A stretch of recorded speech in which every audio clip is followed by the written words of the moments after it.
Since we've been away from Odyssey gaming for a wee while, we've definitely not had a chance to have a more in-depth look at all the things we know about the upcoming Dragon Age installment.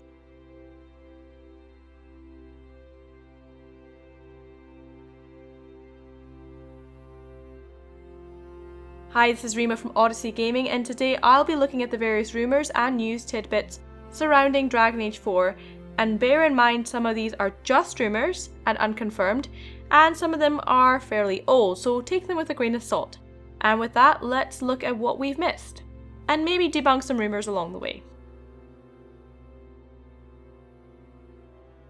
Now, probably what most fans are curious about, I know I am, is when we can expect the next Dragon Age. With Anthem's release currently set for the 22nd of February 2019, and if we assume that this is still set, we're now in the last stages of its development.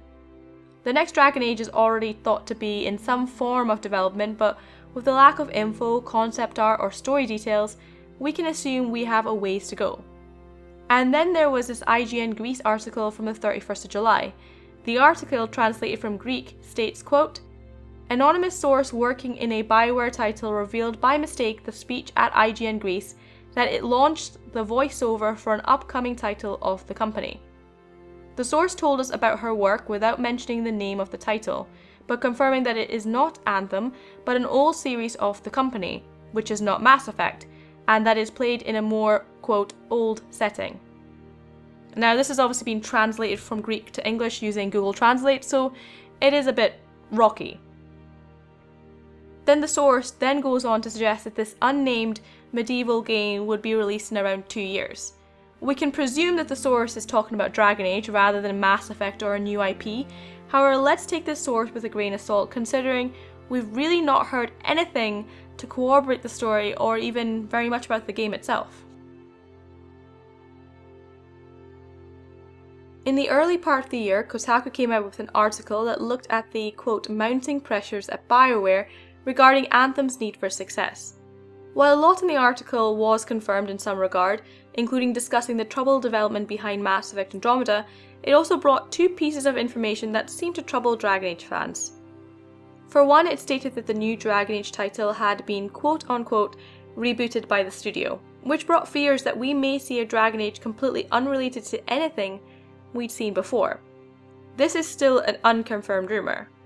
This leads on to another aspect of the article, stating, quote, "One was to reboot the fourth Dragon Age, which at time was codenamed Joplin. The goal, those sources said, was to implement more, quote, live elements into the game, although two of these sources stressed that the next Dragon Age will still have a heavy focus on characters and story whenever it does come out." Because of this segment, articles came out suggesting that the next Dragon Age would be a live game, suggesting that the next Dragon Age could follow in Anthem's footsteps and become some form of loot shooter, always online multiplayer experience, which of course didn't sit too well with fans. This led General Manager Casey Hudson to come out on Twitter and set us straight. Quote, "Reading lots of feedback regarding Dragon Age, and I think you'll be relieved to see what the team has been working on. Story and character focus, too early to talk details, but when we talk about live, it means designing a game for continued storytelling after the main story."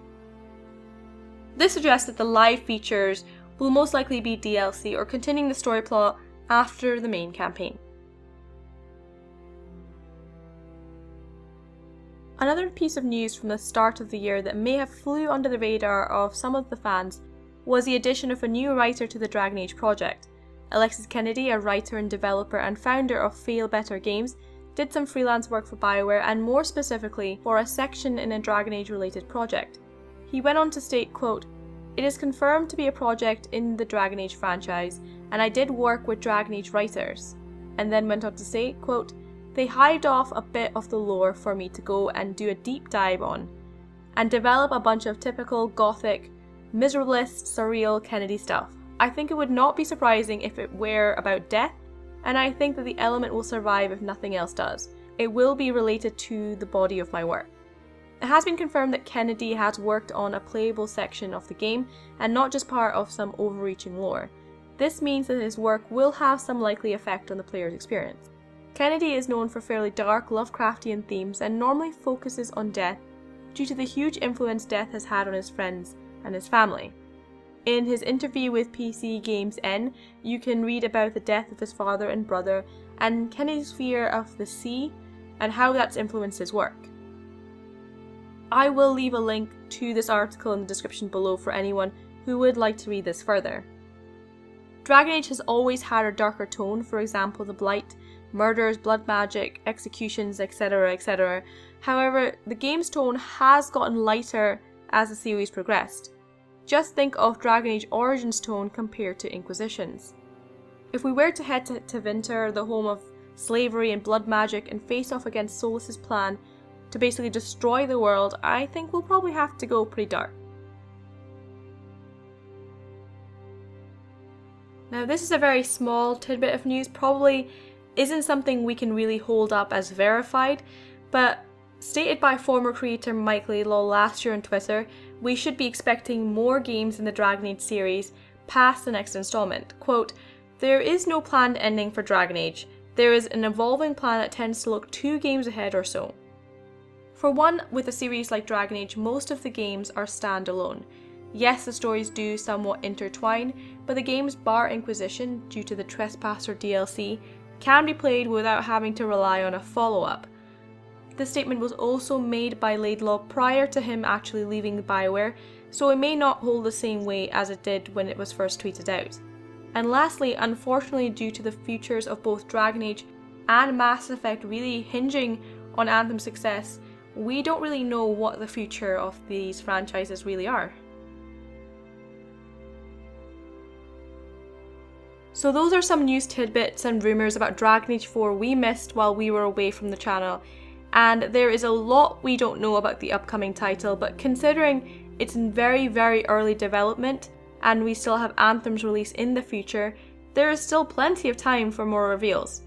But what about you guys? What do you think about these news articles and rumours, and what would you like to see BioWare release in the near future regarding the upcoming Dragon Age? Let us know in the comments below, and as always, please like and subscribe, and please share this video to help the channel grow, and be sure to hit that bell icon to stay up to date with all our latest videos. Much thanks for watching, and we'll see you next time.